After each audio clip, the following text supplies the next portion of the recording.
이제 고정관념을 깬 여성들이라는 주제를 가지고 하는데 그 이유는 여성 하면은 이제 기본적으로 현모양처 얌전하고 착하고 예쁘고 뭐 이런 이미지를 가지고 있어야 한다. 그리고 성경의 여성들, 왜냐면 성경적 여성관 뭐 이런 표현들을 많이 쓰거든요. 그래서 성경적 여성관은 이래야 하는데 보통 뭐 얌전해야 하고 얌전하고 순종적이고 얌전하고 순종적이고 뭐 그런 이미지를 많이 가지고 있어요.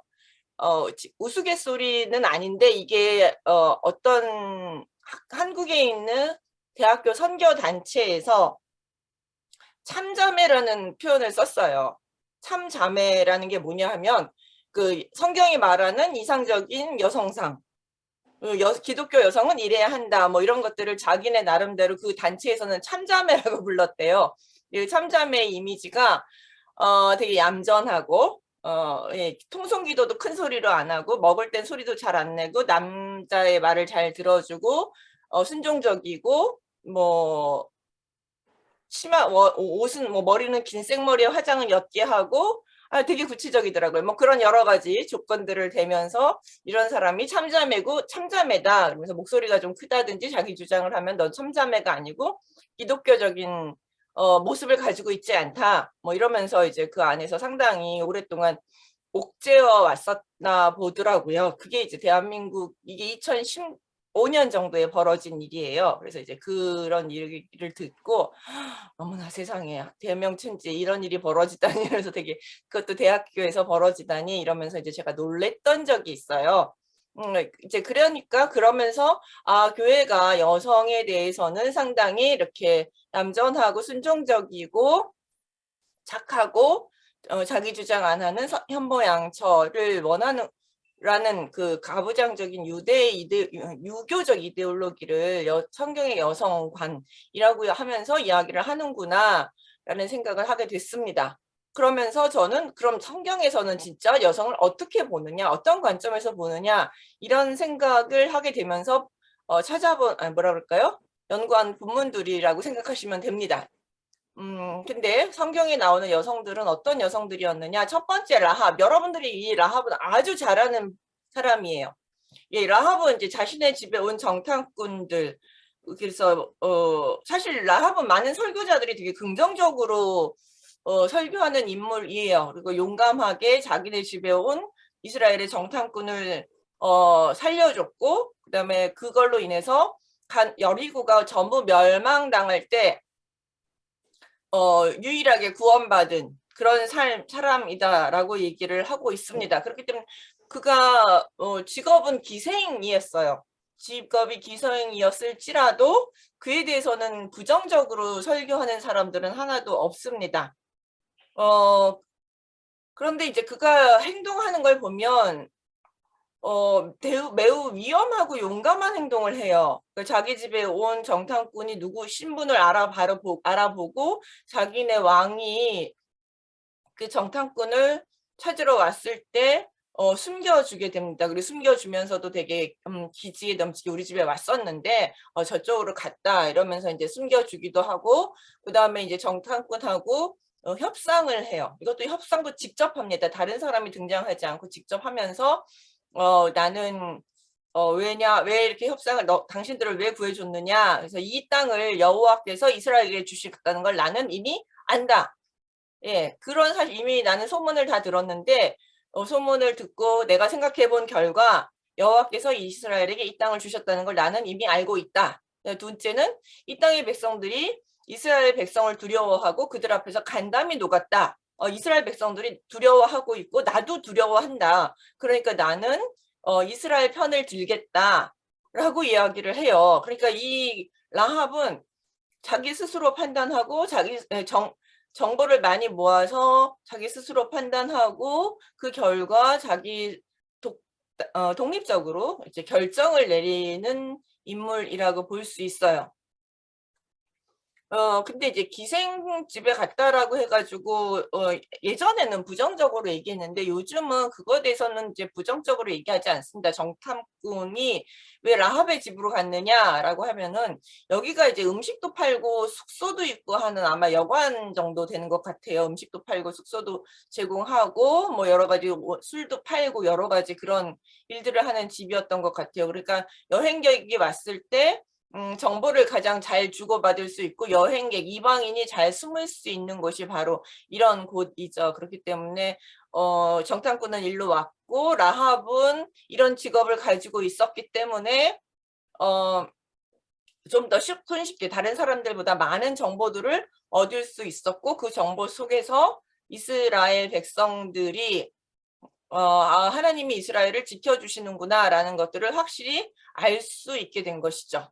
그렇기 때문에 이제 이런 뭐라 그럴까요? 이런 행동들을 선택하고 행동할 수 있었다라고 생각을 합니다. 그렇게 이제 모든 정보를 얻을 수 있었던 이 라합은 그 모든 정보를 취합해서 하나님이 진정한 신이다라고 생각하고 믿음과 확신을 가지고 이제 구원의 정탐꾼이 자기에 왔을 때 살려주면서 자신들의 살 길을 열었던 그런 인물인 것이죠. 그렇기 때문에 그 결과 이제 모든 사람들이 죽는 가운데 여리고 성에 있는 모든 사람들이 죽는 가운데 살아남는 승리를 얻을 수 있었던 것이에요. 그러니까 이 모든 뭐라 그럴까요? 이 사람은 기생이었고 우리가 생각하고 있는 별로 좋지 않은 직업을 가지고 있었고 가나안 사람이라는 신분을 가지고 있습니다. 왜냐하면 가나안 신분이라는 것은 이 당시에는 상당히 그 핸디캡이거든요. 왜냐하면은 이스라엘의 입장에 있어서 봤을 때는 잠깐만요. 네, 전체로 이스라엘 입장에 있어서는 이런 입장은 그 별로 좋은 입장이 아니거든요. 이스라엘 입장에서 봤을 때 가나안 사람은 무조건 다 죽여야 되는 사람임에도 불구하고 라합은 자신이 하나님의 백성이 되겠다. 하나님이 정말 진짜 신이다. 하나님만이 유일한 신이다. 라고 고백하면서 이스라엘 백성으로 들어온 사람이거든요. 그렇기 때문에 그런 용기, 선택, 그다음에 결단 이런 것들을 자기 스스로 할 수 있었던 인물이라는 것이죠. 그렇기 때문에 그가 구원을 받을 때는 전혀 어떤 그의 신분도 가나안 사람이라는 민족성도 전혀 장애가 되지 않고 오직 여호와께 믿음만으로 구원받을 수 있다라는 것을 삶으로 증명해낸 인물이라고 볼 수 있어요. 그리고 나중에 이 라합은 우리가 이제 유다 지파 살몬과 결혼해서 보아스를 낳게 되거든요. 그러니까 뒤에 보시면 보아스에 대해서 우리는 보아스가 참 좋은 인물이지라고 보아스에 대해서 되게 긍정적으로 얘기를 하게 되는데 그 보아스의 어머니가 바로 이 다말이고요. 그다음에 보아스는 다시 룻과 결혼을 해서 그 앞에 오벳을 낳고 오벳은 이새를 낳고 이새는 다윗을 낳고 하게 되죠. 그래서 결국 다윗 가문의 선조가 됩니다. 그래서 다윗 가문의 그러니까 우리가 종종 라합은 이스라엘 안으로 가나안 사람이지만 이스라엘로 들어와서 다윗 가문의 선조가 되는 명예를 누렸다. 이제 이렇게 표현을 하는데 사실은 그렇게 해석하기보다는 다윗은 이방인이지만 위대한 믿음의 소유자인 할머니들의 믿음을 이어받은 가문에서 태어났다라고 말하는 것이 그 족보를 읽는 올바른 방법이라고 할 수 있어요. 그러니까 선조들의 특히 이제 할머니들의 믿음 덕분에 다윗은 그런 믿음을 가질 수 있었다라고 우리가 이제 생각할 수 있는 것이죠. 그러므로 이제 그렇기 때문에 다윗 덕분에 라합이 높아진 것이 아니라 라합의 믿음과 룻의 믿음 같은 할머니들의 믿음이 다윗을 세웠다라고 볼 수 있을 것 같습니다. 그러니까 이런 라합을 보면 얌전한 인물, 자신의 어떤 상황을 수동적으로 수용하는 그런 인물이 아니라 적극적으로 자신의 상황을 파악하고 무엇이 옳은지 자신이 스스로 판단하고 자신에게 기회가 왔을 때 재빨리 행동하고 결단을 내리고 용기 있게 행동할 줄 아는 상당히 강단 있고 용감한 여성이라는 것을 알 수 있습니다. 자기 목소리도 그거예요. 왜냐하면 여기서 이렇게 우리가 이스라엘 뭐 정탐꾼을 숨겨주느냐 뭐 이런 얘기를 할 때 라합은 자신의 아버지나 남자 형제나 뭐 이렇게 가족들하고 절대 의논하지 않아요. 자기 혼자 다 결정하거든요. 그래서 이제 그렇게 결정을 자기 혼자 다 내리고 나서 그 결정 때문에 자기 가족들이 모두 뭐라 그럴까요? 자기 가족 모두가 함께 구원을 받는 그런 놀라운 역사를 받게 됩니다. 그 다음에 이제 두 번째 라합은 우리가 뭐 긍정적으로 많이 들었으니까 이 정도에서 얘기를 하고요. 두 번째 인물은 야엘이에요. 야엘이라는 인물은 들어보신 분도 계시고 들어보지 못한 분들도 계세요. 교회에서 이 야엘이라는 인물은 거의 전통적으로는 설교되지 않았던 인물이에요. 근데 요즘은 좀 설교가 된다고 하긴 하더라고요. 여러분들의 교회나 여러분들은 어떻게 하시는지 잘 모르겠는데 사사기 4장에 나오는 인물이고요. 겐사람 헤벨의 아내로 이제 이 사람은 가나안 군대 장관 시스라를 장막 말뚝과 망치로 죽인 이방 여성이에요. 겐사람 헤벨의 아내이기 때문에 이 사람은 겐사람입니다. 겐사람은 누구냐 하면 미디안 사람, 장인, 모세의 장인 이드로의 그 민족이죠. 겐산 거기에 민족인데 그 사람 중에 이제 일부가 그 사람들은 보통 이제 유다 사람들하고 같이 행동을 했는데 요 헤벨 같은 경우는 유다 지파에서 떨어져 나와서 가나안과 좀 더 친하게 지냈던 인물이라고 볼 수 있어요. 그래서 가나안 군대장관 야빈과 이렇게 샬롬 평화 협상도 맺고 그래서 시스라가 그 평화 협상을 믿고 야엘에게 그러니까 헤벨에게 도망갔었거든요. 근데 이제 이 사람은 가정주부예요. 그러니까 쉽게 말하면 아내이고 가정주부이라는 것을 알 수 있습니다. 근데 이제 이런 야엘이 시스라가 전쟁에서 지고 막 도망을 가 여호와께서 폭우를 쏟으셔서 시스라의 철병거를 완전히 무용지물로 만드셨고 바락이 이제 그 상황에서 뒤쫓아서 시스라를 죽이기 위해서 뒤쫓는 그런 상황 속에서 시스라는 이제 필사적으로 도망을 하게 됩니다. 그때 이제 헤벨에게로 도망을 하는데 야엘의 장막 앞을 지나가게 됩니다. 그러니까 야엘이 지나가는 헤벨을 시스라를 부르죠. 이리 들어오라고 상당히 강력하게 권유를 해요. 들어오라고. 그러면서 두려워하지 말라라고 얘기를 하는데 이 얘기는 이제 시스라가 도망 다니는 걸 알고 숨겨주겠다라는 의미예요. 근데 성경 전체는 야엘이 시스라가 지금 어떤 상황인지를 정확하게 알고 있다고 이야기를 해요. 아니, 알고 있는 것으로 이제 이야기를 합니다. 왜냐하면 이제 도망 다닌 것을 막 불러서 내가 숨겨주겠다고 두려워하지 말라고 하는 걸 보면 야엘은 시스라가 지금 도망자 상태이고 상황이 어떤 상황인지 정확하게 알아요. 근데 그게 어떻게 알았는지는 이야기하고 있지는 않습니다. 어쨌든 야엘의 이렇게 자기 텐트로 불러들여서 시스라를 숨겨줍니다. 그리고 이불을 덮어주고 물을 달라고 했을 때 우유를 주고 하는 등 되게 적극적으로 주도적으로 시스라를 숨겨주는 모습을 볼 수 있습니다. 근데 이제 왜 이렇게 했는지 우리는 이제 처음에는 알 수가 없는데 시스라가 잠들고 난 다음에 야엘이 이제 장막 말뚝과 망치를 들고 조용히 시스라에게 다가가서 그의 관자놀이에다가 말뚝으로 이제 말뚝을 대고 망치로 박아 넣습니다.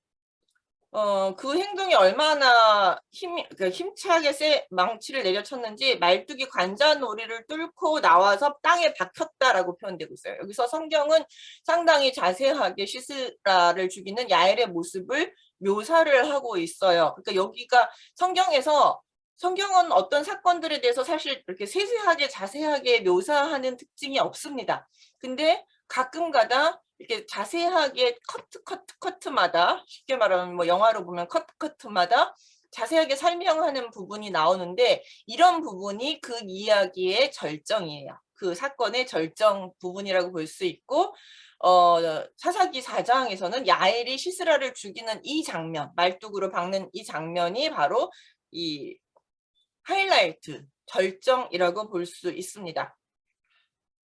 그래서 그리고 나서 이제 그러니까 이 부분에서는 시스라를 해서 이렇게 해서 단번에 죽이는 모습을 볼 수 있습니다. 이런 이제 용감한 야엘의 모습은 드보라의 명령을 주저하던 바락의 모습과 사실 대조가 돼요. 바락은 이 드보라 이야기 전체를 보시면 전쟁을 하라고 바락을 불러서 너 이제 야빈하고 전쟁하라, 시스라의 철병과 전쟁하라 그랬을 때 저는 당신이 가면 가고 당신이 가지 않으면 가지 않겠습니다 하면서 뭔가 주저하고 두려워하는 모습을 보여주었거든요. 그런데 그런 바락의 모습과는 달리 상당히 용감하게 나서고 있는 이방 여성, 가정주부의 모습을 보여주고 있는 것이죠. 여기서 이제 아엘이 장막 말뚝과 망치를 무기로 사용하는 것을 볼 수 있는데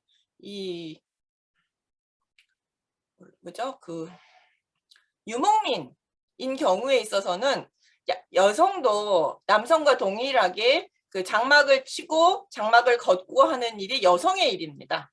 예, 그러니까는 늘 여자들도 같이 이동하면서 장막을 걷고 장막을 치고 이런 일들을 같이 했었거든요. 그러니까 장막 말뚝과 망치는 일종의 가제도구죠. 여성들이 늘 사용하고 있는 가제도구라고 할 수 있습니다.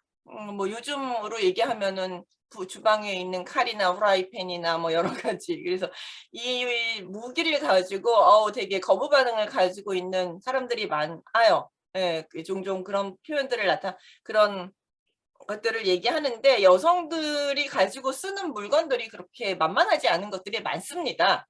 예, 후라이팬도 맞으면 아프고, 예, 칼도 되게 위험한 것들이고 하여튼 간에 그래서 그래서 이런 무기를 가지고 적을 가장 이스라엘이 무서워했던 가나안 철병거를 가지고 있던 시스 900승을 가지고 있으면서 이스라엘을 아주 오랫동안 괴롭혔던 시스라를 단번에 죽이는 야엘의 모습을 여기서 보여주고 있습니다. 근데 여기서 이제 야엘의 모습은 여러 가지죠. 여기서 이제 야엘과 바락이 대조를 이루는데 여성과 남성, 이방인과 이스라엘인 가정주부와 군대장관이란 대조를 이루는데 하나님은 이스라엘 남성, 군대장관인 바락이 아니라 이방인 여성, 가정주부인 야훼를 사용하셨어요. 그러니까 하나님의 일을 하는 데는 성별이나 민족이나 자격은 중요하지 않고 오직 하나님을 향한 믿음과 헌신이 필요하다는 것을 분명히 말해주고 있습니다. 그러니까 야엘이 왜 하나님께 헌신했는지에 대한 얘기는 나오지 않아요. 본문 자체에서. 왜 그러느냐 하면 이거는 야엘의 행동에 포인트를 맞추기 위해서 동기는 중요하지 않고 여기서는 야엘이 하나님의 편에 서서 하나님의 적인 시스라를 죽였다라는 사실에 포인트를 맞추고 있고 또 하나는 야일이 드보라의 예언을 성취한 인물이다라는 것을 강조하는 데 포인트가 있습니다. 그리고 또 하나는 이 야엘은 남편과는 다르게 행동을 했어요. 사실은 남편은 그 가나안 사람하고 평화를 맺고 있었고 그래서 야빈과도 친했고 시스라하고도 친했거든요. 그러니까 시스라가 안심하고 이 헤벨에게 도망 왔었는데 야엘은 이런 남편의 입장과는 다르게 자신의 집으로 도망오는 이스라엘의 시스라를 죽이는 역할을 하게 됩니다. 그러니까 남편과는 반대편에 서서 이스라엘 편에 서서 시스라를 죽인 것이죠. 근데 이제 이런 야엘에 대해서 그러니까 이 행동을 사사기 4장에서는 어떻게 평가하지 않습니다. 뭐 잘했느니 못했느니 평가하지 않는데 야엘의 행동에 대해서는 어디서 평가하냐면 드보라 노래에서 평가를 해요. 5장 24절에서 27절에 보시면 그 야엘에 대해서 가장 축복받은 여자, 장막에 거하는 여자 중에서 가장 축복받은 여인이라고 칭송을 합니다. 그러니까 왜 이런 칭송을 하느냐 하면은 하나님의 편에 섰기 때문에 하나님의 편에서 하나님의 전쟁에 참여한 인물이기 때문에 드보라의 노래에서 가장 축복받은 여인이라고 칭찬을 하고 있습니다. 그런데 오랫동안 성경 해석자들은 이런 야엘의 모습을 되게 부정적으로 평가했었어요.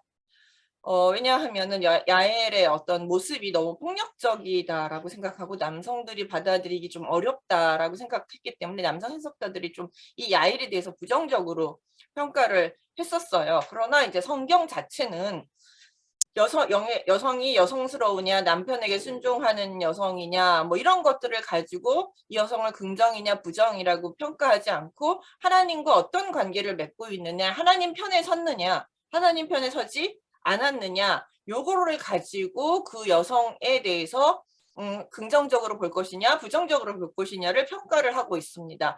요 야엘과 대조적인 인물이 누가 나타나느냐 하면 시스라의 엄마가 나타나요. 사사기 5장 안에서. 시스라의 엄마는 그 집 안에서 아들이 전쟁을 나간 아들을 기다리면서 아들이 전쟁에서 승리를 해서 많은 탈취물을 가지고 오기를 기다리고 있는 되게 순종적이고 얌전하고 아들을 이렇게 집안에서 기다리고 있는 어떻게 보면은 그런 일반적인 여성의 모습을 보여주는데 그 여성은 가장 불쌍한 여성으로 그려지고 있어요. 왜냐하면 돌아오지 않는 아들을 기다리고 있는 어머니의 모습으로 그려지고 있거든요.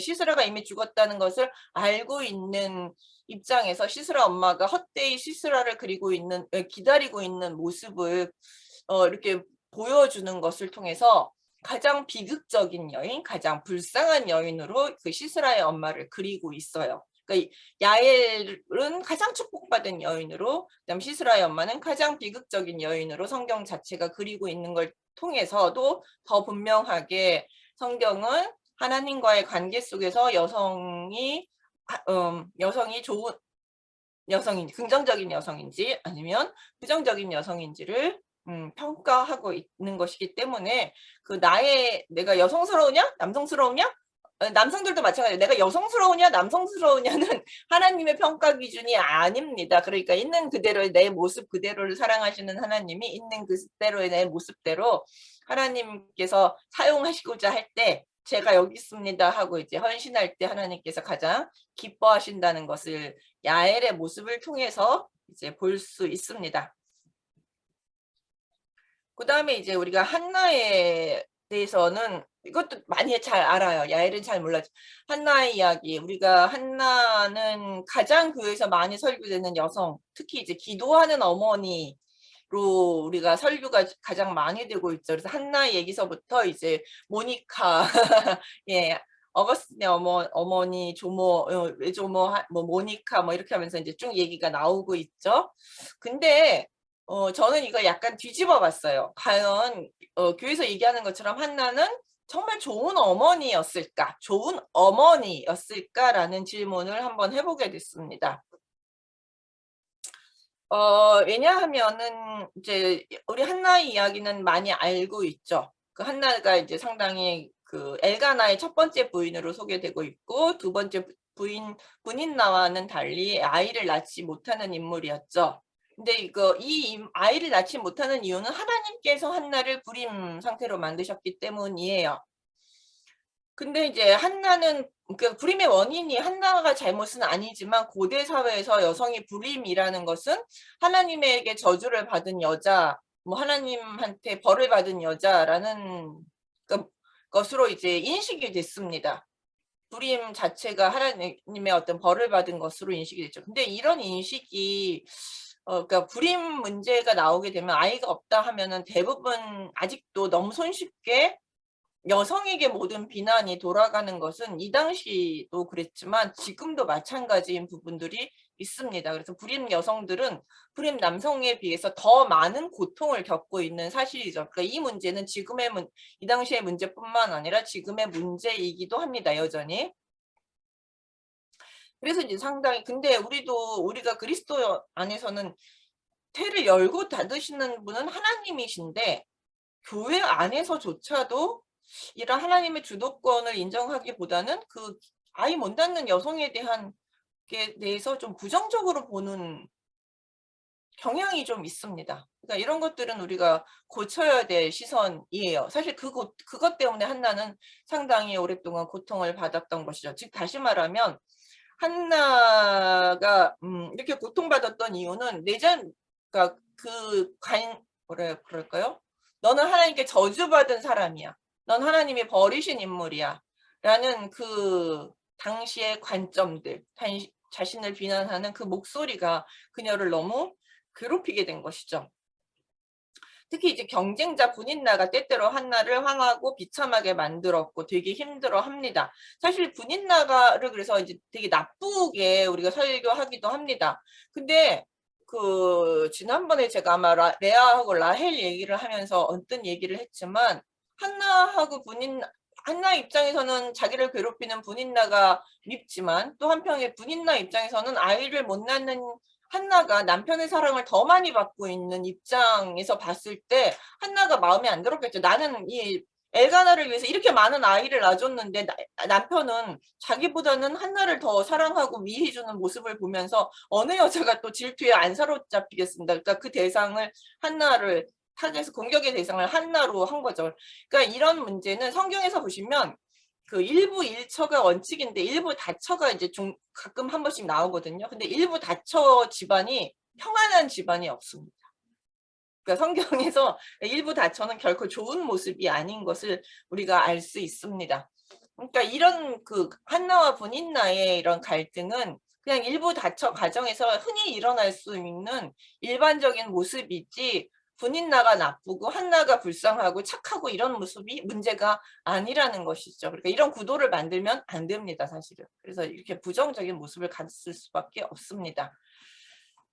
그래서 이제 한나는 그래서 남편이 이 문제에 대해서 내가 나로 만족하지 못하겠냐 해서 남편이 되게 잘 대해줘요. 근데 한나는 남편의 사랑에서 안주할 수 없어요. 그 당시에서는 남편의 사랑만 있어도 안주할 수 있는 보통은 남편이 그를 버리지 않고 사랑한다 그러면 그냥 넘어갈 수도 있었는 문제인데 한나는 그것 가지고도 안 됩니다.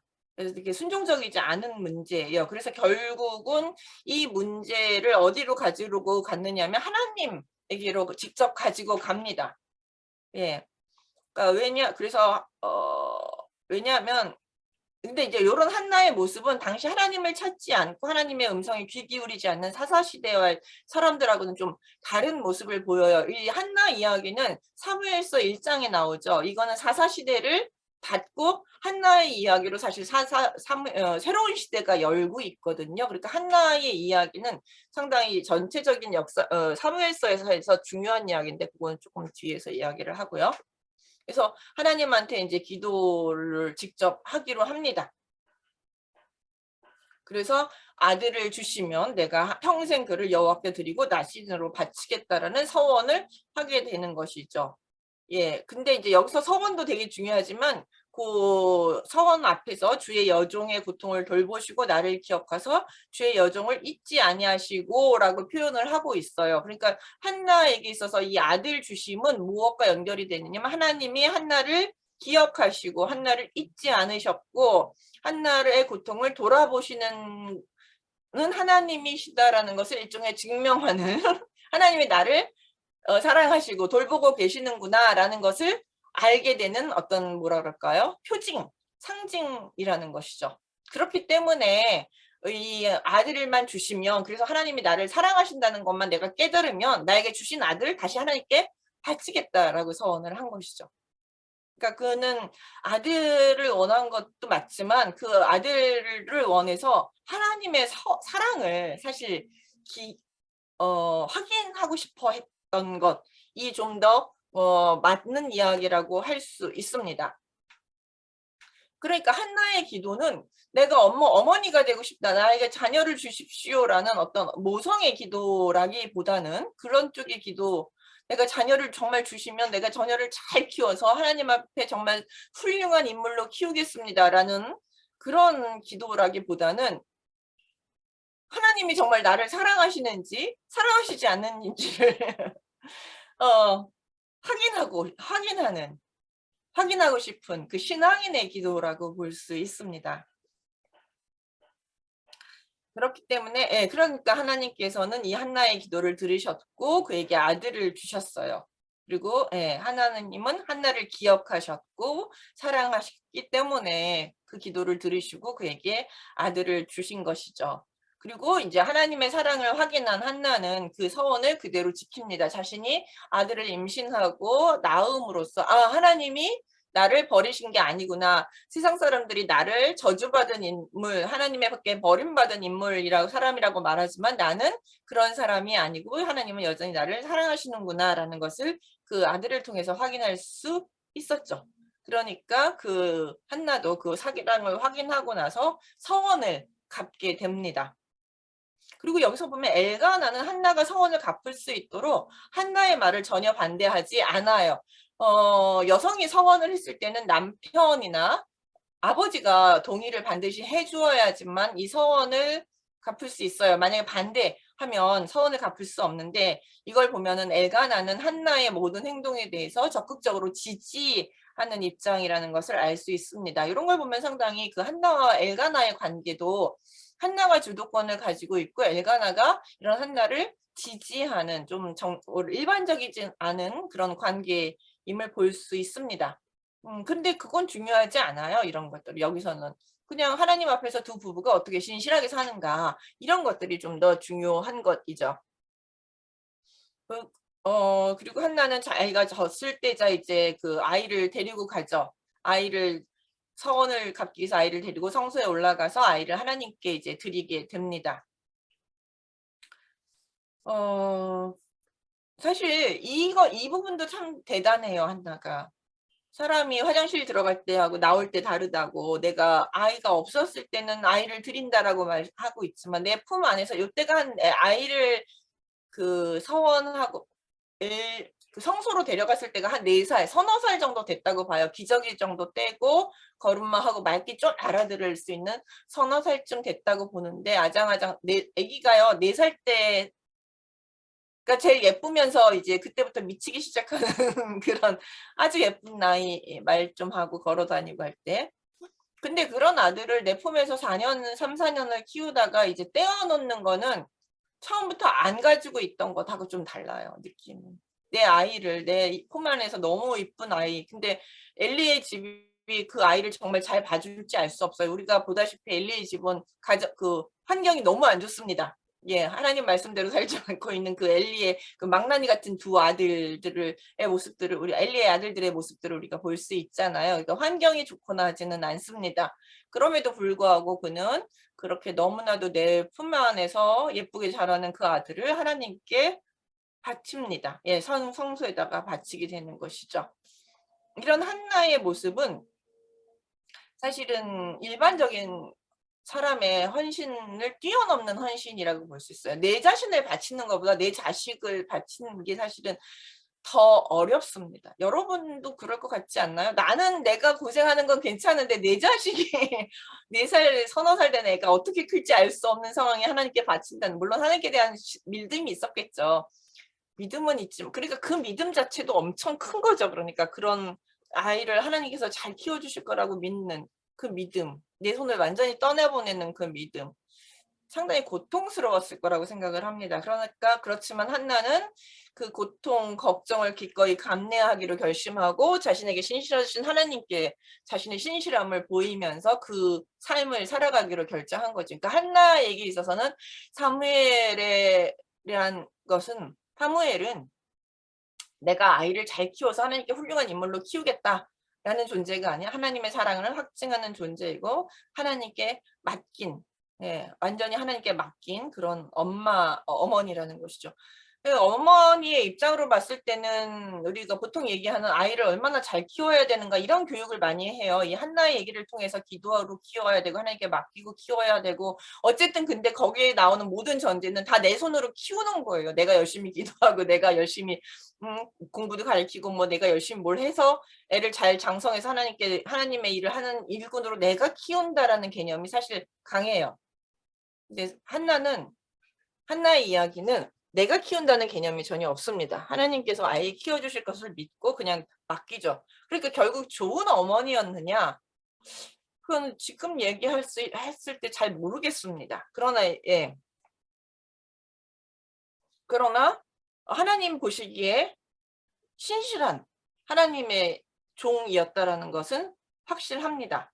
이런 한나의 모습, 자신의 아들을 바치는 한나의 모습은 100세 때 얻은 독자 이삭을 바치는 모습과 상당히 유사합니다.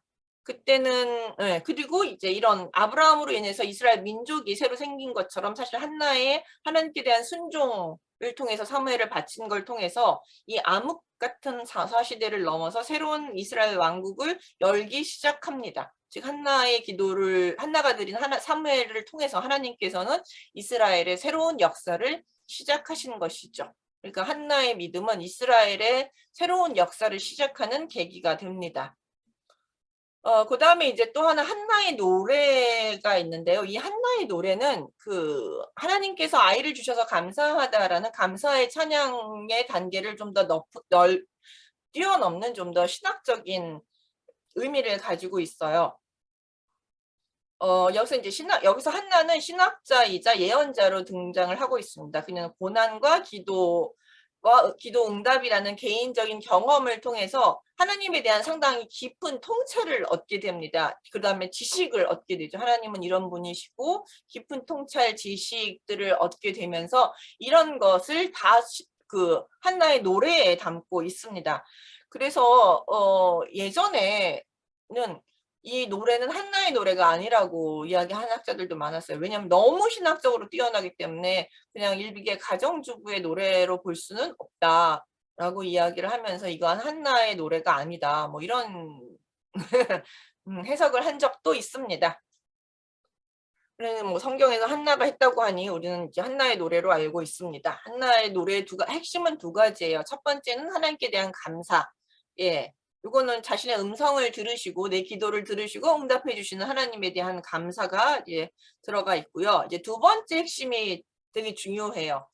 역전시키시는 하나님. 그러니까 높은 자를 낮추시고 낮은 자를 높이시는 하나님에 대한 고백과 찬양이 이 한나 노래의 핵심이라고 볼 수 있어요.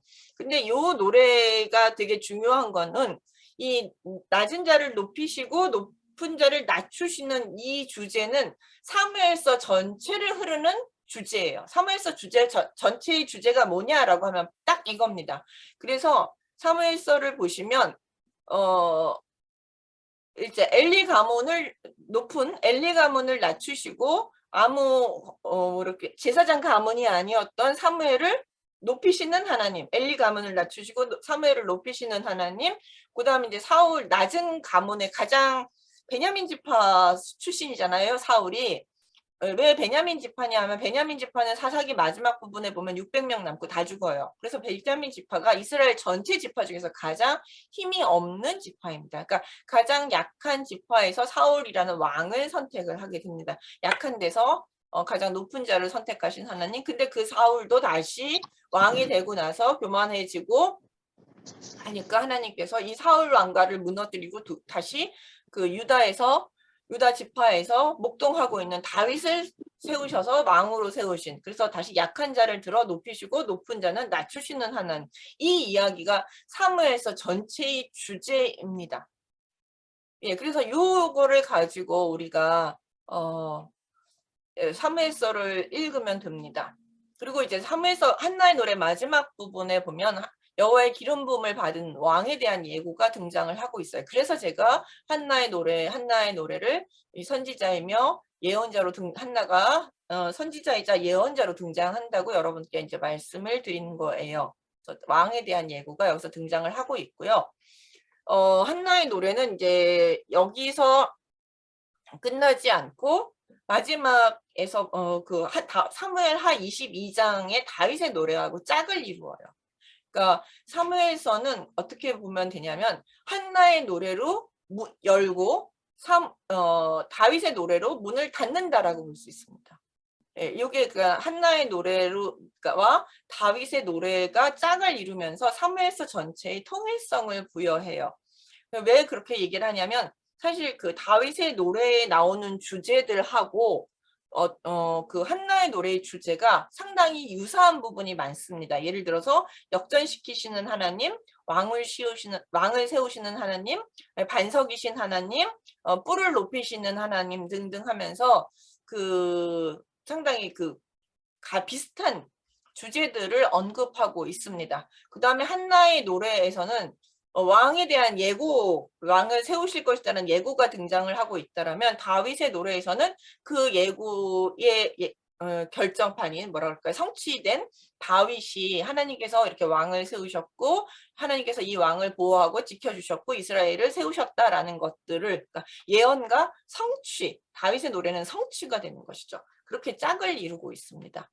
요거는 저만의 견해가 아니라 사무엘서를 해석하고 있는 모든 학자들의 일반적인 견해입니다. 그러니까 한나의 노래와 다윗의 노래는 짝을 이루면서 그 사무엘서 전체의 신학적 메시지를 한나의 노래가 담고 있다라고 이제 해석을 하게 됩니다. 그러므로 이제 한나는 단지 기도로 아들을 얻은 좋은 어머니라고 이제 성경은 성경은 그렇게 보기보다는 아무도 하나님을 찾지 않던 사사시대에 하나님을 찾고 기도하며 새로운 시대를 열 물꼬를 튼 신앙인이자 예언자라는 개념으로 성경은 한나에 대한 이야기를 하고 있습니다. 그러니까 우리가 한나 이야기를 할때 어버이날 아마 뭐 아니면 이제 곧 5월이죠. 5월에 이제 이런 한나에 대한 이야기들을 많이 하는데 조금 다른 각도에서 우리가 좀 살펴볼 필요가 있습니다. 이렇게 해서 이제 그 뭐라 그럴까요? 고정관념을 깬 여성들, 그러니까 성경에 나온 여성들이 현모양처냐라고 얘기했을 때 현모, 그러니까 지혜로운 엄마, 아이를 잘 돌보는 엄마라는 모습 또 별로 나타나지 않고 있고 남편에게 순종하는 좋은 아내의 모습도 나타나고 있지 않습니다. 그러니까 성경에서 여성을 기록하는 기준이 뭐냐, 긍정적으로 보는 기준이 뭐냐라고 하면 기준은 딱 하나예요. 하나님 앞에서 성실하고 신실한 신앙을 가지고 하나님 편에 섰느냐, 아니면 하나님 앞에 반역했느냐, 하나님 반대편에 서고 우상을 섬기면서 하나님께 반역했느냐, 그러면 나쁜 사람, 하나님 편에 서면 좋은 사람이라는 것이죠. 이게 딱 신앙 기준, 그러니까 사람을 판단하는 기준이자 여성을 판단하는 기준입니다. 이건 남녀가 불면되지 않아요. 남자도 여자도 모두 그 하나님 편에 서서 하나님을 잘 섬겼으면 좋은 사람이고, 하나님 반대편에 서고 하나님께 죄를 저지르고 우상 숭배하고 그러면 이제 나쁜 사람으로, 부정적인 사람으로 평가되는 것입니다. 그러니까 남성과 여성을 평가하는 기준이 동일하다라고 여러분들이 생각하시면 됩니다. 이미 여러분들은 이제 오랜 경륜들을 다 가지고 많이 계시기 때문에 이런 것들에 대해서 맞아, 그냥 뭐 이런 당연한 얘기를 왜 하지라고 이야기할지 모르지만, 사실 젊은이들, 특히 이제 약간 우리 한국에서는 지금 뭐가 그 남녀 사이에, 청년들 사이에 갈등이 많아요.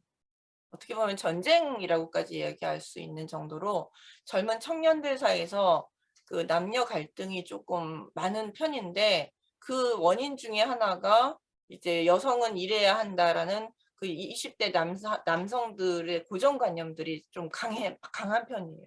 생각보다 그러니까 나이 먹으신 분들보다 젊은 애들의 그런 고정관념, 그 가부장적인 관점, 뭐 이런 것들이 조금 더 강한 부분들이 있더라고요. 이제 그러니까 여자들은 그건 아니다 싶어서 이제 싸우고 이제 이렇게 되는 거죠. 그리고 많은 갈등의 원인도 이제 이런 여성에 대한 고정관념들, 그다음에 결혼 문제에 있어서 어려워지는 것도 이런 여성들이 결혼을 하지 않으려는 이유 중에 하나도 이런 고정관념, 여성에 대해서는 일해야 한다, 뭐 아내는 일해야 한다, 며느리는 일해야 한다라는 어떤 고정관념에 대한 어떤 부담감, 반발, 뭐 이런 것들이 많다 보니 그 결혼, 연애 뭐 이런 것들을 다 어려워하고 힘들어하고 있는 실정이거든요.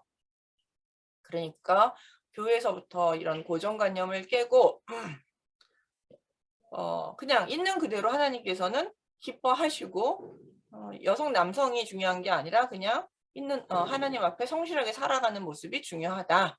예, 이제 이런 식으로 젊은 사람들한테 교육을 하는 것들이 교회와 어떤 사회를 위해서 되게 중요하게 얘기해야 될 시점이라고 저는 생각을 합니다. 그러니까 저희 한국은 지금 뭐 아이 안 낳아서 문제다 말하기 출산이 안 돼서 문제다라고 하는데 결혼 안 하고 아이를 안 낳는 이유 중에 하나가 이런 고정관념 때문에 여성들이 너무 많은 부담을 지다 보니 이런 그런 일들이 벌어지고 있는 현실이라고 할 수 있습니다. 교회가 고정관념을 깼는데 좀 앞장섰으면 좋겠다라고 생각을 합니다. 근데 교회가 조금 더 이 고정관념이 좀 심해요. 그러니까 요즘 젊은 청년들이, 여자 청년들이 자꾸 교회를 빠져나가고 있거든요. 그 안타까움이 있어요. 그러니까 지금 제가 요것만 제가 이 책을 쓴 전체적인 이유가 바로 그런 고정관념을 깨면서 교회의 여자 청년들, 여자들이 더 이상 교회에서 힘들어하지 않고 교회를 편안하고 좋은 곳, 하나님의 은혜가 충만하는 곳으로 여길 수 있었으면 좋겠다라는 생각에서 이제 이 책을 쓰게 된 것입니다. 정말 많이 나오고 교회에서 많이 나와요. 그리고 그런 상담들을 참 많이 받습니다. 그래서 너무 안타까워요, 사실 교회에서. 그다음에 이제 이렇게 해서 5장 고정관념을 깬 여성들, 뭐 더 성경에 대부분 나온 여성들은 사실은 다 고정관념을 깬 여성들이에요. 사실 성경에서 긍정적이다라는 여성들은 전부 다 한가닥, 쉽게 말하면 한가닥 했다라는 여성들이 대부분입니다. 이게 얌전한 이런 여성들은 성경에 기록이 안 되어 있어요. 쭉 보시면 아시겠지만, 예, 그런 것들을 이제 생각하시면 되겠고요. 그다음에 이제 제 6장 사무엘서의 지혜 여성이라는 주제를 가지고 이야기를 하는데, 이게 뭐냐 하면은요, 그 사실 사무엘서가 요즘은 이제 그 지혜라는 사무엘서를 읽으면서 다윗 이야기, 다윗 계승이라고 얘기하는데, 다윗에서 솔로몬 이야기까지를 지혜라는 모티프를 가지고 읽어요. 예전에는 그냥 신명기 역사를 가지고만 읽었거든요. 그러니까 하나님 앞에 잘못하면 벌을 받고 그러니까 잘하면 상을 받는다라는 주제를 가지고 이제 사무엘서를 해석했어요. 그런 신학적 관점을 가지고 사무엘서를 해석했는데 최근에는 이제 아니다. 사무엘서 안에는 지혜 모티프를 상당히 많이 가지고 있다. 라고 그래서 지혜로운 자, 어리석음, 지혜와 어리석음. 그래서 지혜를 선택하면 살지만 어리석음을 선택했을 때 상당히 많은 어려움들이 생겨나고 그다음에 이제 죽음에까지 이를 수 있는 그런 치명적인 결과를 초래한다라는 어떤 지혜와 어리석음. 그래서 지혜를 따를 것이냐, 어리석음을 따를 것이냐라는 그런 주제를 많이 언급하고 있어요. 사실 암암리에 들어가 있습니다. 그리고 그 지혜는 또한 뭐와 연결되냐면 여호와 경외와 연결이 되죠. 잠언에서 보시면 지혜를 따르는 길은 지혜를 따라 사는 사람은 여호와를 경외하는 삶이고 어리석음을 따라가는 사람은 여호와를 경외하지 않는 삶인 거죠. 즉 다시 말하면 여호와를 경외하면 지혜롭게 행동을 하고 여호와를 경외하지 않으면 어리석은 행동을 한다. 이런 주제가 그 잠언의 주제인데 이 주제를 가지고 사무엘서에 들어와 있다는 거죠. 그 주제 가지고 이제 사무엘서를 해석하는 경향이 있는데 그 중에 대표적인 그 지혜 모티프로 등장하는 게 여성들입니다. 여성들이 지혜자로 등장을 많이 해요. 사무엘서가 생각보다 여성들이 많이 등장을 합니다. 예, 많이 등장하고 있고 이들이 되게 결정적인 역할들을 많이 하는데 그래서 저는 그 중에서 이제 지혜와 연결된 여성들을 사무엘서에서 4명을 찾았고 그 여성들과 이 여성들이 다윗 가문에게 어떤 역할을 하고 있는지 다윗 왕정을 수립하고 지탱하고 유지하고 하는데 어떤 역할들을 했는지 이제 그런 부분들을 제가 한번 연구를 해봤어요. 상당히 많은 역할들을 하고 있다는 걸 발견할 수 있었습니다. 4명의 지혜 여인은 아비가일, 다말, 두고아의 지혜자, 아벨의 지혜자. 그래서 지혜자, 그러니까 2명은 이름이고 나머지는 지혜자라는 표현이 나오고 있습니다. 여성 지혜자. 그래서 우리 뭐라고 나오죠? 지혜 여성이라고 나오나요? 지혜로운 여인. 이제 이렇게 표현되어 있는데 이 여성 지혜자는 아무나 그 동네에서 제일 현명한 여자를 얘기하는 게 아니에요. 이건 일종의 그 공식 호칭입니다. 지혜자라는 호칭이 있었어요. 예, 그러니까 그 동네에서 그래서 아마 여성 지혜자를 기르는 그런 어떤 코스가 있었지 않을까. 뭐 정식 학번은 아니었지만 어쨌든 여성 지혜자의 그 전통이 있고 여성 지혜자가 그 마을에서 이게 어떤 역할들을 하고 있지는 않았을까. 남성 장로들이 또 한 역할을 하고 있고 여성 지혜자가 한 역할을 하고 있지 않았을까라고 이제 이야기를 추측을 해봅니다.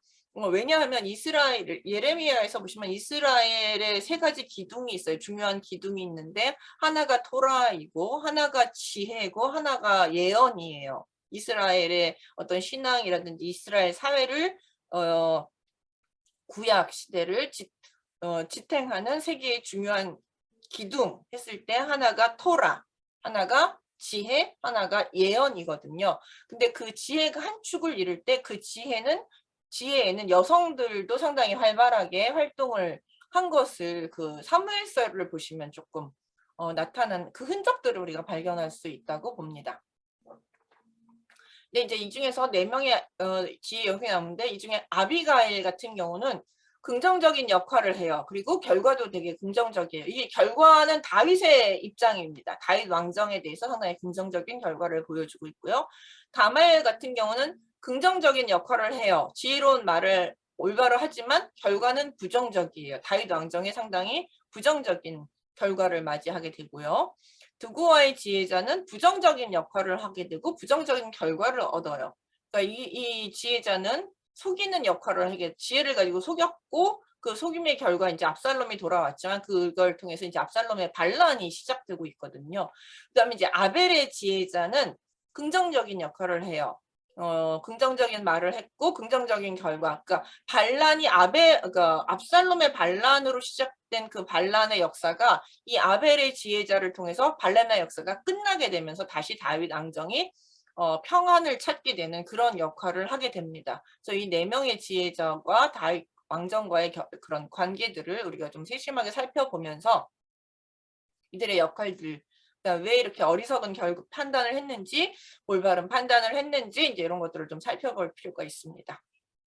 그러니까 여러분들이 다 아는 내용을 조금 다른 관점에서 살펴보면 좀 다른 이야기들을 할 수 있다는 것을 여러분들에게 좀 보여준다고 할 수 있습니다. 아비가일 이야기들 여러분들 뭐 잘 아시니까. 근데 아비가일 이야기의 위치가 상당히 사무엘서에서는 오묘하다고 할 수 있어요. 오묘하다? 절묘하다? 이걸 샌드위치 구조라고 얘기하는데요. 사무엘상 24장과 26장 사이에 25장 아비가일 이야기가 들어갑니다. 근데 24장하고 26장은 사울을 죽일 수 있는 기회를 얻었지만 다윗이 죽이지 않고 사울을 살려보낸 이야기가 들어가 있어요. 24장하고 26장이 두 번 똑같은 이야기. 하나는 동굴에 들어온 사울을 죽일 수 있지만 죽이지 않은 이야기. 26장은 10강야로 쫓아온 사울을 가서 물병하고 창은 가지고 왔지만 사울을 죽이지 않고 그냥 돌려보낸 이야기가 26장이에요. 근데 여기서 24장하고 26장은 사건도 비슷하지만 주제도 동일해요. 뭐냐면 내 손으로 악을 갚지 않겠다.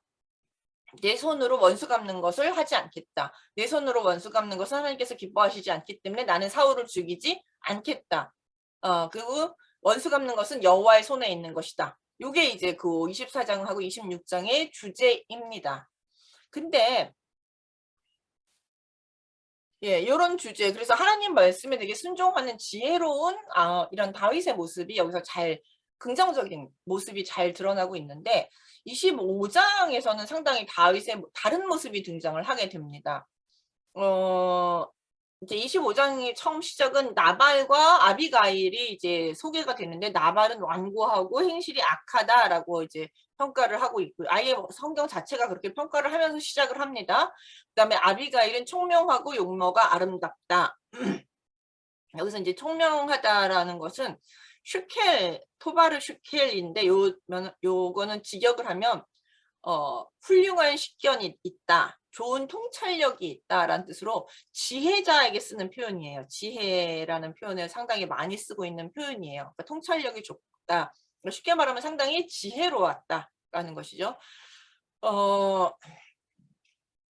그리고 이제 여기서 보면 이 나발의 이름이 네빌라 어리석음이라는 단어에서 나온 거예요. 그 나발은 이름 자체도 어리석은이라는 뜻을 가지고 있어요. 그래서 나발은 여기서 어리석음의 상징이고 아비갈은 어떤 지혜의 상징으로 이제 소개가 되고 있어요. 일종의 그 이름 자체로도 보시면. 그래서 나발은 사실 그 다윗이 나발에게 도움을 요청합니다. 이 양을 치는 입장에서는 양털 깎는 것이 농사에서 추수하는 것과 거의 같습니다. 그래서 이렇게 양털 깎기를 할 때는 축제를 벌이면서 그동안 자신들을 도와주었던 사람들한테 일정 부분 살해를 해요.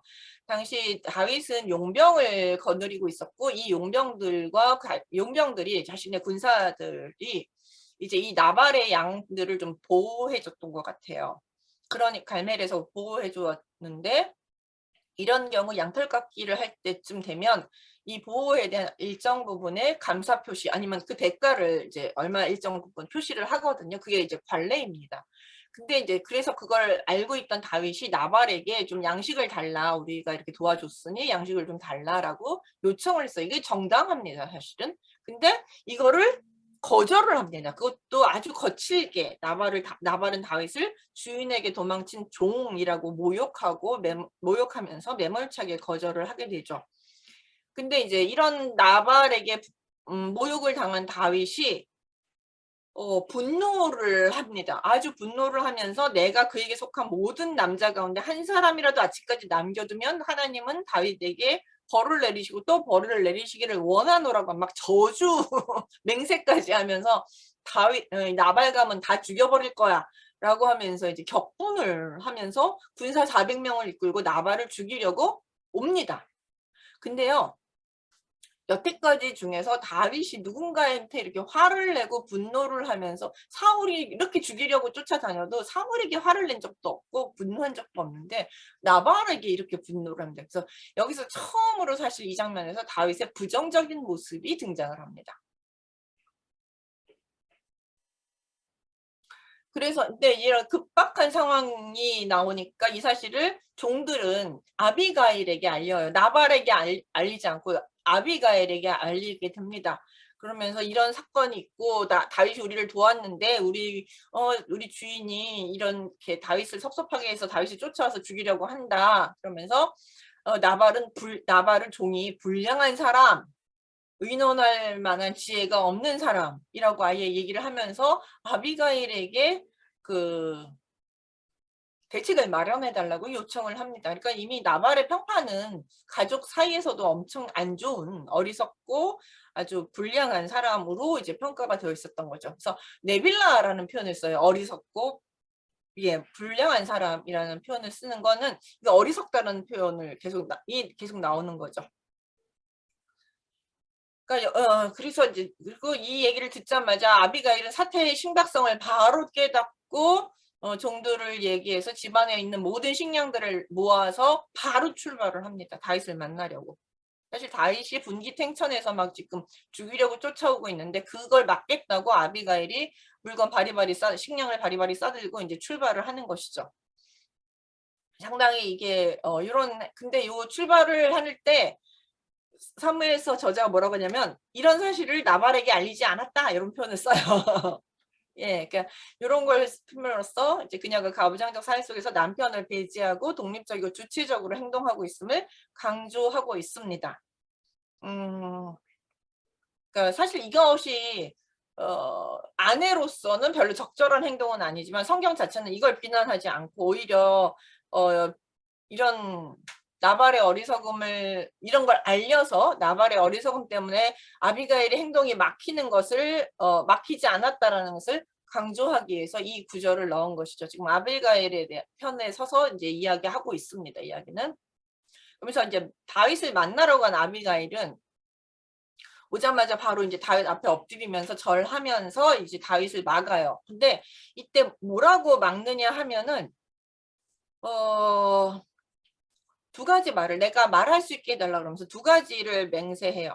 얘기하는데 하나님은 보복을 막으신다는 것이죠. 하나님은 그 당신 다윗의 손으로 피 흘리면서 직접 보복하는 것을 하나님은 원하지 않으신다. 그걸 막으신다. 라는 것이죠. 그러니까 나발을 직접 죽이는 것은 보복이고 그것은 무지한 피를 흘리는 행동이다. 그러니까 이렇게 하면 안 된다라는 것이고, 두 번째는 하나님은 다윗을 세우실 것이고 생명사계 속에서 보호하시듯이, 아기를 생명사계 속에 두고 보호하시듯이 하나님께서는 다윗을 보호하실 것이고 다윗을 이스라엘의 지도자 왕으로 언젠가 세우실 것이다 라고 조언을 하는 것이죠. 여기서 보면은 상당히 지혜로운 조언을 하는데, 여기서 이제 아비가일의 모습을 보면 우리가 상당히 그 지혜자로서의 모습, 그다음에 예언자로서, 선지자로서의 모습을 우리가 볼 수 있어요. 어떤 지혜자냐면 어리석은 행동, 그러니까 지금 나는 그 사울에 대해서는 내가 원수 갚는 것은 여호와 손에 있으니 내가 사울을 죽이지 않고 원수 갚지 않겠다 막 이렇게 선언을 해놨었거든요. 근데 나발이 자기를 모욕했다고 내 손으로 원수 갚겠다고 쫓아오고 있었거든요. 그러니까 나발은 만만하니까 이제 자기가 개인적으로 원수 갚으려고 쫓아오는 것에 대해서 아비가일이 그거 잘못됐다라고 분명히 얘기를 해주고 있습니다. 그러니까 여태까지 그 원수 갚는 것은 여호와 손에 있다는 것은 자기보다 높은 사람에 한정되어 있었다라는 것을 이제 확실하게 깨닫고, 아, 내 행동이 정말 잘못됐구나라는 것을 이제 다윗에게 깨닫게 해주는 이런 모습들을 볼 수 있습니다. 그러니까 상당히 다윗에게 무엇이 옳은지 그른지를 알려주는 지혜자로서의 모습을 보여준다고 할 수 있습니다. 만약에 이제 그러면서 아비가일이 만약에 이렇게 나발에게 개인적 복수를 하게 되면 나중에 왕이 되었을 때 당신의 명성에 엄청난 흠이 될 것이고 여호와 앞에서 죄가 될 것이다 라고 이제 분명히 얘기를 하고 있고요. 그다음에 이제 선지자로서의 모습을 보여주는데, 사실 그 다윗 집을 세워주겠다라는 얘기를 나단 선지자보다 먼저 합니다. 나단 선지자가 사무엘하 7장에서 이제 여호와께서 다윗의 집을 세워주시겠다고 말씀하고 있는데 그 얘기를 아비가일이 먼저 합니다.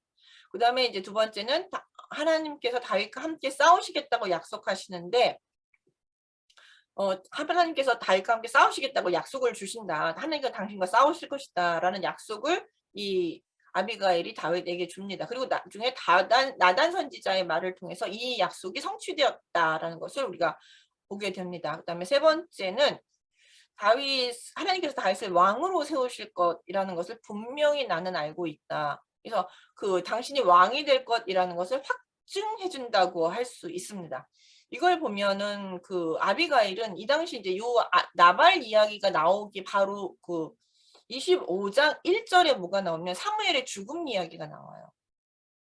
예, 바로 사무엘의 죽은 이야기가 나오고 그다음에 이제 나발의 아비가일 이야기가 나오거든요. 그래서 이 이야기를 이렇게 가만히 구조상 보고 있으면 아비가일은 죽은 사무엘을 대신해서 다윗에게 뭐가 지혜로운 것인지, 지혜로운 예언자의 역할, 지혜로운 길을 알려주는 역할을 하고 있다라는 것을 볼 수 있습니다. 이제 이런 아비가일의 말을 들은 다윗은 아비가일에 이제 돌이키죠. 아, 이것은 정말 하나님으로부터 나온 지혜다라는 사실을 인정하고 합니다. 그러면서 돌아가죠. 양식만 받고 돌아가요. 그래서 여기서 이제 다윗은 깨우침을 얻습니다. 지혜로운 말을 듣고 아, 이게 하나님으로부터 온 것이다라는 것을 깨우치고 돌아갑니다. 그러니까 다윗도 여기서는 되게 겸손했어요. 왜냐하면 이 뒤에 나중에 가시면 유대인들이 랍비들이 이 본문을 해석하는데 되게 힘들어했어요. 뭐 지금 보면 뭘 힘들어해 그러는데 이 당시 이제 유대 랍비들이 왜 힘들어했냐면, 아니 그 대단한 다윗, 성군 다윗, 대왕 다윗께서 어떻게 여자 말을 듣고 그 이렇게 이렇게 여자 말을 듣고 행동을 바꿀 수 있느냐. 이건 말이 안 된다. 이제 이렇게 생각을 했던 거죠. 참, 예. 이게 왜냐면 후기 유대로 넘어갈수록 이 남성 중심적이고 가부장적 사고가 더 많이 굳어 있어요. 성경보다 더 가부장적이었거든요. 그 시대는 사실. 그러니까 그것에 대해서 너무 부정적으로 생각이 되니까 어떻게 해석을 했었느냐 하면, 다윗이 아비가일의 말을 들은 건 아비가일이 성적으로 꼬셨기 때문이다. 이렇게 해석을 했죠. 성적으로 유혹을 해서 자신의 말을 듣게 만들었다라고 이제 해석을 하는 글이 있습니다, 여러분. 이게 제 말이 아니라 랍비들의 해석을 모아놓은 논문이 있어요. 근데 성적으로 꼬심을 당했다라고 해석하면 다윗의 명성에 더 흠이 가지 않나요?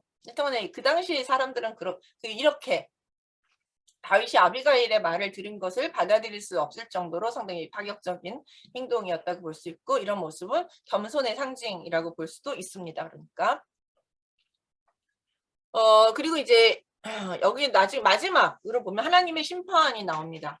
그래서 이제 어리석은 나발과 지혜로운 아비가일의 운명이 갈리게 되죠. 그래서 자면의 교훈처럼 어리석은 나발은 어리석음을 따라 죽음의 심판을 받게 되고, 지혜로운 아비가일은 그 지혜로 생명을 얻게 되고, 왜냐하면 그 집안이 아비가일 아니었으면 나발 집안은 다 죽게 되고 아비가일의 운명도 어떻게 될지 알 수 없었는데, 결국 아비가일의 지혜로 자신의 가문도 살리고 자신의 생명도 보존을 하게 됐죠. 그리고 이제 다윗과 결혼하면서 자신의 경제력과 정치적인 힘으로 다윗이 왕이 되는 것을 도우며 이스라엘의 왕비가 되거든요. 아비가일과 그다음에 아히노암은 다윗이 왕이 됐을 때 정치적 경제적 힘을 보태주는 가문들이에요. 아비가일은 갈멜 쪽의 지지를, 유다 갈멜 쪽 지지를 얻게 되고, 아비가일도 아마 아히노암은 유다 쪽 그 지지를 얻을 수 있게 해주는 역할을 하거든요.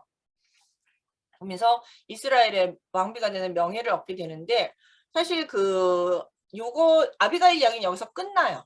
근데 아비가일 이야기가 성경에 기록됐다는 것 자체, 성경은 많은 이야기를 기록하고 있지 않습니까? 상당히 많은 이야기들이 생략되어 있다고 볼 수 있어요. 근데 아비가일 이야기가 이스라엘 왕비 중에서 자기의 이야기를 가지고 있는 몇 안 되는 인물이에요.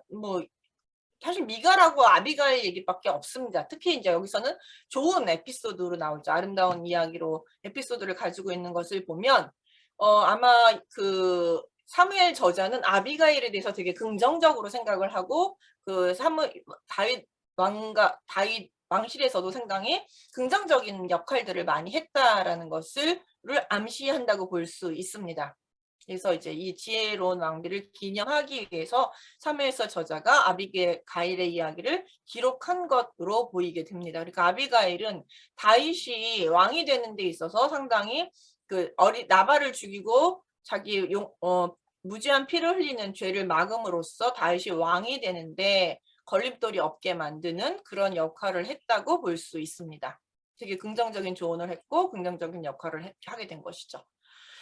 그 다음에 이제 다말 같은 경우는 긍정적인 역할을 했지만 부정적인 결과를 얻게 된 인물 중에 하나인데, 다말의 이야기는 이제 여기서도 한번 나올 거고 뒤에서도 한번 나올 거예요. 성폭행 사건에서도 한번 나오는데, 여기서는 이제 지혜의 관점에서 이제 보도록 하겠습니다.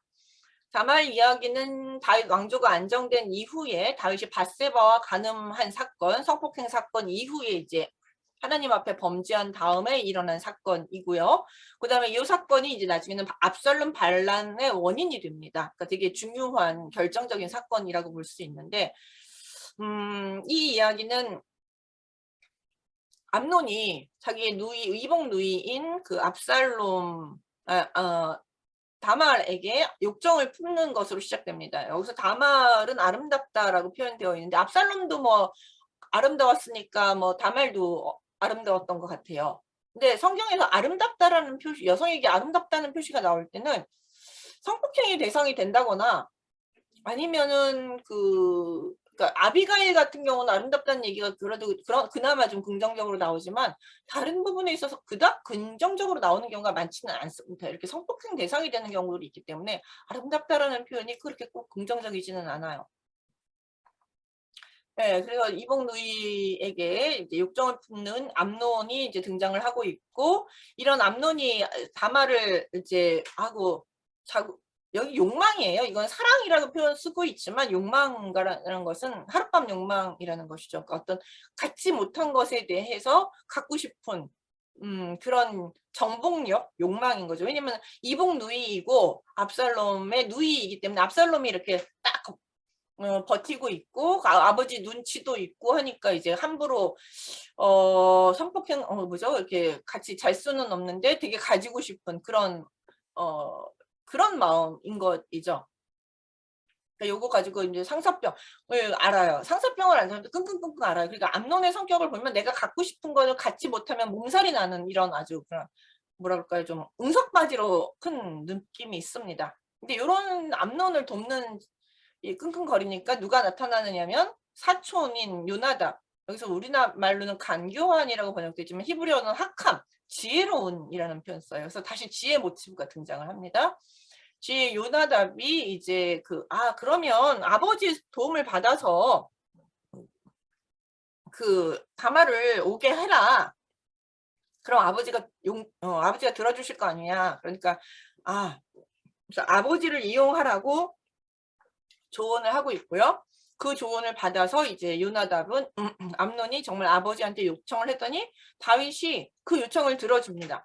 사실 그 암논의 요청은 뭔가 되게 미심쩍어요. 왜냐하면 아니 무슨 병인데 누이 동생이 와가지고 음식을 자기 앞에서 만들어서 자기 입에 넣어줘야지만 자기 그 손으로 이렇게 먹여주면 그 병이 낫는답니까? 이게 무슨 병이 이렇게 압살롬이죠? 압살롬. 네, 압살롬. 암논. 예, 압살롬이 한 거 아니에요? 암논이에요, 암논. 암논의 딸이죠. 저기 다말은 동생.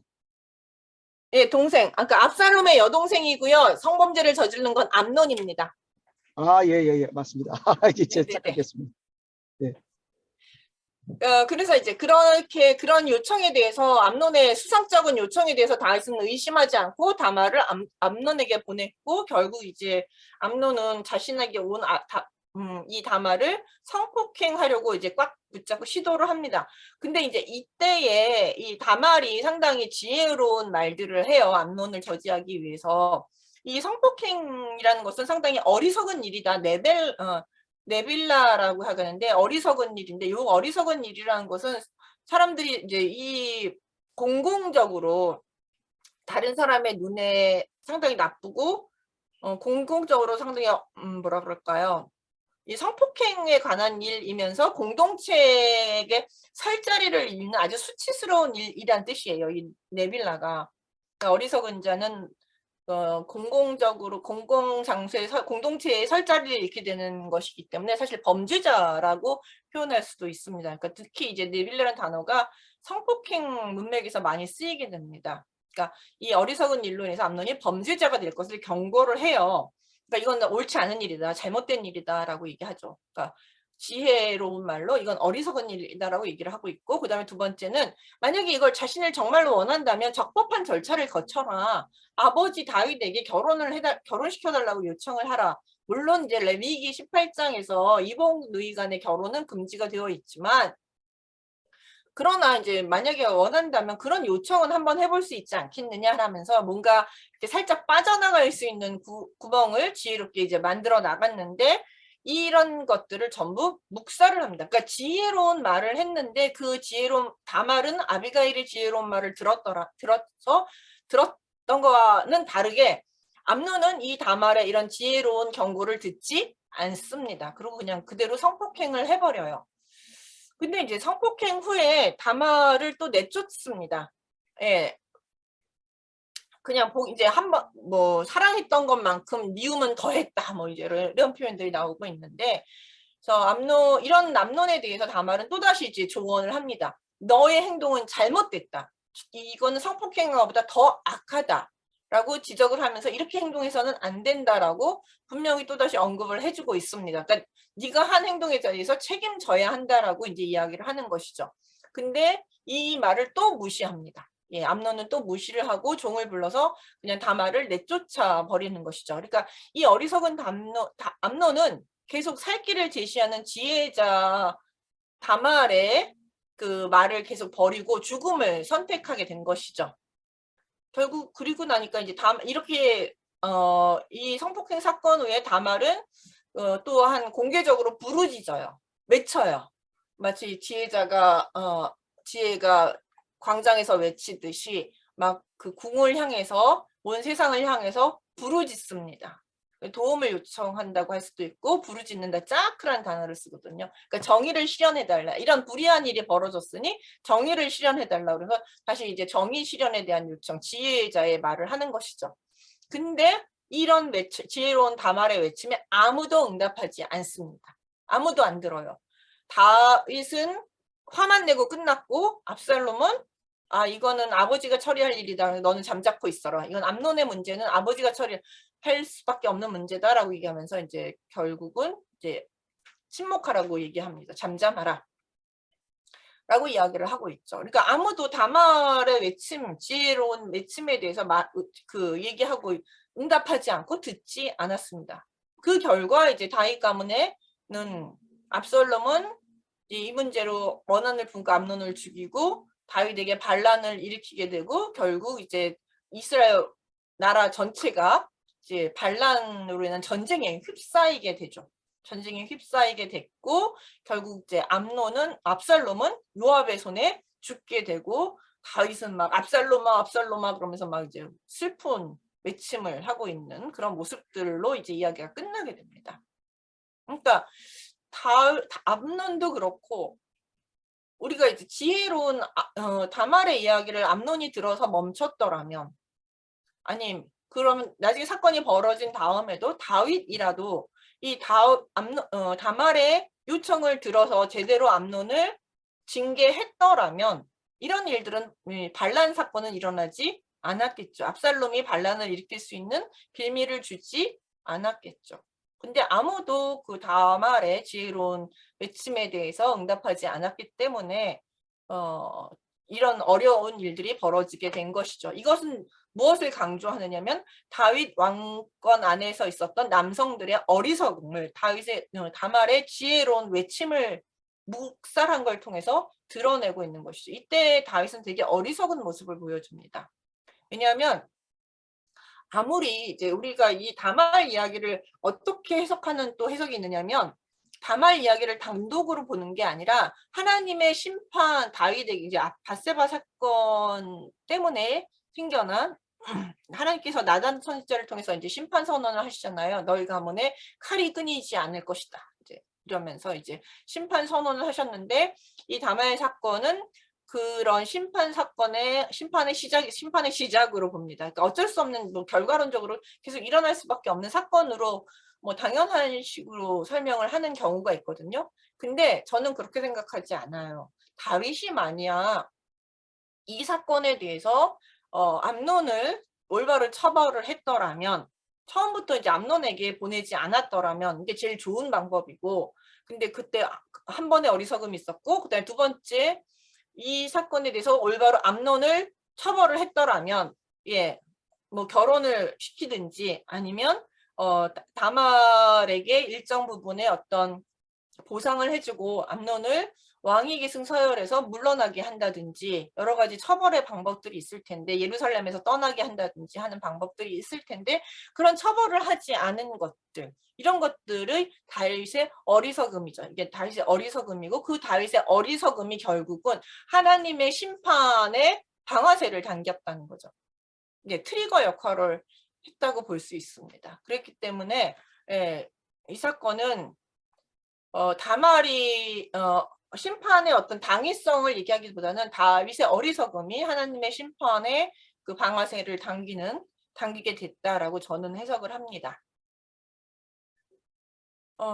그 다음에 이제 좀 더 자세한 이야기는 뒤에 가서 한번 더 다말 이야기는 하도록 하겠습니다. 사실 사무엘하에서 가장 중요한 거는 다윗의 그 밧세바 사건 이후에 나오는 그 다윗 압살롬이 반란을 일으키고 도망다니고 돌아오는 과정 속에서 나타나는 그 다윗의 모습을 어떻게 해석할 것인가 아마 여러분 상당히 쉽지 않으실 거예요. 그 부분이. 왜냐하면 성군 다윗과 그 뒤에 나오는 다윗의 모습이 상당히 다르거든요. 그 핵심을 어떻게 해석할 것인가 라고 할 때는 어리석은 다윗, 하나님과 멀어진 다윗, 그 어리석은 다윗이라는 모습은 다시 말하면 하나님을 경외하지 않는 다윗, 하나님과 거리가 생긴 다윗의 모습이 거기서 이제 드러난다고 보시면 그 부분들을 좀 여러분들의 다윗에 대해서 설명하기가 조금 더 쉬워질 거라고 생각을 합니다. 요 드고와의 지혜 여성도 마찬가지로 이제 다윗과 연결됐는데 이것도 다윗의 어리석음을 드러내는 아주 적나라하게 드러내는 그 이야기라고 볼 수 있습니다. 다윗이 이제 암논에 대한 어떠한 처벌도 하지 않은 것을 이제 압살롬은 마음속에 깊이 두고 있다가 2년 뒤에 어떤 양털 깎는 잔치에서 암논을 초대해요. 근데 이때 초대할 때도 다윗에게 부탁을 합니다. 그러니까 다윗이 암논을 압살롬 집에 가게 만들어요. 마치 다말을 암논에게 보낸 것처럼 그 비슷한 루트를 통해서 암논이 압살롬의 손에 들어가게 되고 압살롬이 자기 집에 온 암논을 죽여버립니다. 그리고 이제 자기의 외가로 도망을 가버리죠. 그래서 처음에는 이 암논의 죽음에 대해서 너무 슬퍼하다가 시간이 지나 한 3년, 도망간 지 한 3년 정도가 지나니까 암논에 대한 그리움은 사라지고 오히려 살아있는 압살롬에 대한 그리움이 상당히 깊어지게 됩니다. 근데 여기서는 보면 압살롬에 대한 어떤 살인죄, 그가 분명히 형을 죽였잖아요. 그것에 대한 어떤 살인죄를 묻고 처벌을 하는 것에 대한 어떤 생각보다는 그냥 자식에 대한 그리움, 사랑. 압살롬 보고 싶다. 근데 이제 데려오지는 못해요. 왜냐하면 형을 죽이고 갔기 때문에 정의 부분, 하나님의 정의 부분이 또 마음에 걸리는 부분이 있으니까 데려오지는 못하지만 너무 그리워하는 아버지로서의 그 인간적인 정이 상당히 드러나게 됩니다. 근데 이걸 이렇게 요압은 또 충성스러운 요압이 옆에서 보고 있다가 그 모습을 보고 압살롬을 데려오기 위해서 이제 머리를 쓰는데 그때 데려온 사람이 드고아의 지혜 여성입니다. 지혜로운 여인. 드고아 지역에서 아마 그 지혜로운 여성으로 활동하고 있던 여성인 것 같습니다. 근데 이제 이 사람을 불러서 그 왕 앞에서 이런 행동들을 하면 좋겠다라고 대충 알려줍니다. 여기서 이제 이건 앵무새처럼 말을 하는 것이 아니라 그냥 대략적인 상황과 이런 말을 해서 그 왕이 압살롬을 데려올 수 있도록 좀 만들어라 라고 이제 요청을 하니까 이 드고아 여인이 그 말을 듣고 이제 나머지는 다 실행을 하는 거죠. 그러니까 상당히 대담해요.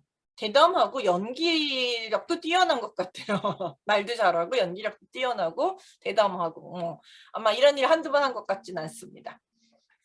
어쨌든 그런 입장에서 이제 드고아 여성은 먼저 한 아들을 잃은 과부로 변장한 다음에 다윗에게 나서 연극을 통해서 살인한 아들의 죄를 용서하고 피해 복수도 하지 않도록 상황을 딱 만들어요. 예, 그러니까는 내가 두 아들이 있는데 하나들이 하나를 죽였다. 근데 우리 친척들이 그 나머지 아들을 죽이려고 한다. 근데 나는 이렇게 아들을 나도 이제 죽이려고 한다라고 하니까 다윗이 사람들이 너 못 죽이게 하겠다. 그랬더니 그럼 나의 아들도 못 죽이게 해달라. 나는 걔밖에 상속자가 없지 않겠느냐. 그러니까 그럼 걔도 못 죽이게 하겠다. 이제 이렇게 이제 다윗이 허락을 했거든요.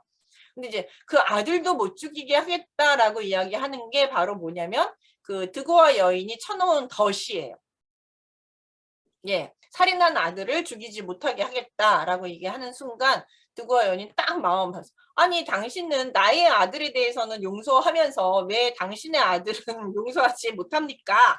이제 이렇게 얘기를 하죠. 예. 그러면서 그럼 용서하지 못합니까? 하면서 다윗이 참 모순적이다라고 지적을 해요. 근데 여기서 보면은 드고아 여인은 사실 자신의 목적을 위해서 두 가지 사실을 왜곡을 합니다. 첫 번째는 다윗과 드고아 여인과의 상황이 같지 않아요. 드고아 여인은 아들 둘이고 다윗이 사실 남은 아들의 죄를 용서한 것은 유일한 아들이고 상속자이기 때문에 이 사람이 없으면 드고아 여인은 생계가 막막하기 때문에 그것 때문에 살려준 것이거든요. 근데 다윗에게는 압살롬 말고도 많은 아들이 있어요. 그러니까는 상황이 같지 않습니다. 그 다음에 이제 두 번째는 뭐가 다르냐면 하나님의 정의 부분이에요. 드고아 여인의 말을 가만히 보시면 하나님은 이렇게 죄 지은 자를 벌하시는 걸 별로 좋아하지 않고 예, 그가 살아남는 거를 좋아하신다. 그러면서 하나님의 사랑, 자비를 되게 강조를 해요. 그러면서 하나님의 공의를 무시합니다. 사실 하나님의 속성 두 가지가 뭐냐라고 얘기하면 대표적으로 정의와 자비거든요. 근데 사실 이 다윗이 압살롬을 그리워하면서도 데려오지 못한 부분은 바로 이 하나님의 공의 부분, 왕으로서 하나님의 공의 부분을 내가 어길 수가 없기 때문에 고민을 되게 많이 하고 있었는데 이 드고아 여성은 그 부분을 이제 면죄부를 주면서 하나님의 자비, 하나님은 사랑이시다. 하나님은 모든 용서를 원하시고 이렇게 죽이는 거 원하시지 않는다라고 하면서 이제 자비를 강조하죠. 그러니까 이제 다윗이 듣고 싶었던 말, 다윗이 이 압살롬을 어떻게 데려올까 고민했을 때 그 가장 듣고 싶었던 말을 딱 해결을 해주죠. 정말 지혜로워요. 머리가 좋아요. 그러면서 다윗에 대해서 뭐라고 평가를 하냐면, 당신은 선과 악을 구별할 줄 알고 하나님의 사자와 같은 지혜를 가지고 있다. 땅의 모든 것도 알고 있다. 그러면서 막 칭송을 합니다. 예, 그런 칭송을 해서 그런 칭송을 하지만 사실은 칭송을 해요. 왜냐하면 이제 너 요압이 보낸 거지. 이제 이렇게 딱 이 얘기를 가만히 듣고 있다가 당신을 보낸 건 요압 아니냐? 막 이러면서 이제 얘기하니까 당신 정말 지혜롭습니다. 뭐 이제 이렇게 칭찬을 했어요. 근데 이 일을 계기로 이제 결국 압살롬을 불러들이게 됩니다. 이걸 보면 여기서 이제 다윗이 실패한 게 뭐냐면 뭐가 선인지 뭐가 악인지 구별하는 걸 실패했죠. 그 다음에 이제 압살롬을 불러오는 것, 또 불러들이는 어리석은 결정을 합니다. 그리고 사실 불러들였다고 하더라도 압살롬에 대한 처벌이 있어야 합니다. 분명히 자기 형제를 죽였기 때문에 그 피해에 대한 대가를 치르게 해 주어야 합니다. 근데 그것이 없이 그냥 불러들여서 그냥 자기 집에서 살게 만듭니다. 다만 그가 한 것이 있다라면 압살롬을 보지 않는 정도, 예루살렘 성전으로 불러들이지 않은 정도로 해서 이제 두었던 것이죠. 그러니까 정의를 실현하지 않아요. 그러니까 뭐가 선이고 뭐가 왕으로서 하나님의 세운 왕으로서 뭐가 옳은지 그른지를 온전히 분별하지 못하고 있음을 여기서 볼 수 있습니다. 그러니까 이제 드고와 여인은 속임을 통해서 다윗이 얼마나 어리석은가, 그래서 어리석은 결정을 하게 만드는 역할을 하게 되는 것이죠. 그래서 드고와 여성 지혜자는 지혜를 잃은 다윗의 모습을 부각시키면서 그가 더욱더 어리석은 길로 가게 하는 모습을 보여주게 됩니다. 그러니까 드고와 여인의 말을 따르지 말아야 되는, 어떻게 보면 시험과 같은 건데 다윗은 지금 어리석어서 뭐가 옳은지 그른지 제대로 판단하지 못하고 결국 압살롬을 불러들이게 되는 것이죠. 그 다음에 이제 마지막에 등장, 그러니까 결국 이 사건 때문에 압살롬 반란이 일으켜서 나라가 혼란에 빠지게 되잖아요. 그렇게 됩니다. 그 다음에 이제 드고와 여인 때문에 이제 혼란에 빠지게 된다면 이 아벨의 지혜의 여성은 그 혼란을 마무리한 여성이라고 볼 수 있습니다.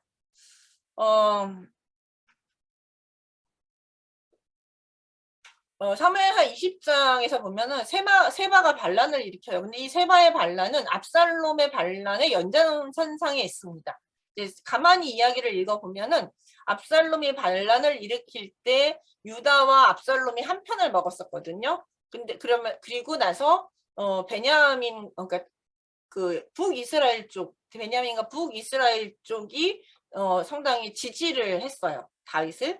근데 다윗이 전쟁이 끝나고 나서 유다에게 편지를 보내서 유다 쪽의 지지를 받습니다. 그리고 유다 사람들이 와서 다시 다윗을 모셔가요. 그러니까 이제 다윗을 도왔던 베냐민 사람이나 북이스라엘 사람들이 이 다윗에 대해서 되게 기분 나빠합니다. 아니, 돕기는 우리가 도왔는데 유다 사람들이 와서 우리 왕이다 그러면서 딱 채가면서 자신들의 권력을 다시 유지하는 모습을 보니까 우리가 뭔 짓인가, 우리가 뭐 한 건가 하면서 다윗에게 되게 반감을 갖게 되면서 반감을 갖게 됩니다. 그리고 그 반감을 이용해서 이제 세바가 반란을 일으키게 되는 것이죠. 그러니까 이 압살롬 반란의 연장선상에 있는 것이에요.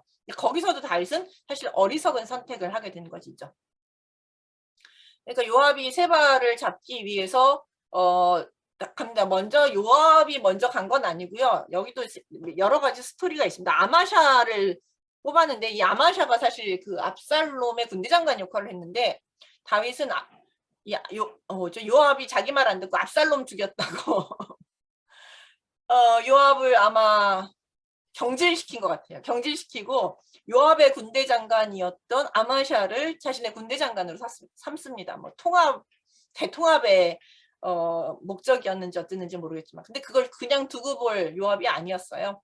요압은 그 아마샤를 그냥 죽여버립니다. 죽여버리고 자기가 이제 다시 군대 장관이 돼서 세바를 잡기 위해서 이제 아벨로 갑니다. 그런 여러 가지 복잡한 사연들을 아직도 이 다윗 반란이 진압이 되긴 했지만 압살롬의 반란이 진압이 됐지만 상당히 다윗 왕정이 불안정한 상태에 있었다라는 것을 볼 수 있습니다. 그래서 아벨로 가서 그 세바를 잡기 위해서 성읍을 에워싸고 토성을 쌓아서 성을 파괴하려고 합니다. 무슨 협상도 없고 야 세바 내놔라 뭐 너 내놓으면 뭐 그 성읍을 내가 살려주겠다 뭐 이런 협상도 없이 그냥 무조건 요압은 그 아벨 성읍을 파괴하려고 합니다. 근데 이때 이제 아벨의 지혜 여성이 협상가로 등장을 합니다. 그래서 자기의 말을 들으라, 내 말을 들으라, 요압이여 내 말을 들으라 반복적으로 소리를 치게 됩니다. 마치 이제 길가의 지혜가 그러니까 높은 곳에서 내 말을 들으라고 외치는 것 같은 모습으로 이제 요압에게 내 말 들으라고 외쳤고, 그러니까 요압은 그래서 가까이 오라고 이제 요청을 하게 되는 것이죠. 그러니까 요압이 가까이 오니까 이 지혜로운 지혜 여성은 매우 논쟁적으로 요압에게 훈계를 합니다. 사실 요압이라는 인물은 다윗 말도 안 듣는 인물이에요. 여기서 조금 전에도 보셨다시피 자기를 대신해서 아마샤를 군대 장관으로 세워놓으니까 그게 압살롬 마음에 안 드니까 그냥 죽여버리잖아요. 아마샤를 죽여버리고 자기가 다시 군대 장관이 되는. 그러니까 다윗도 컨트롤이 안 되는 인물이에요. 요압은. 사실 그 전에도 다윗이 압살롬은 제발 죽이지 말아달라고 부탁했는데도 그냥 압살롬을 죽인 게 요압이거든요.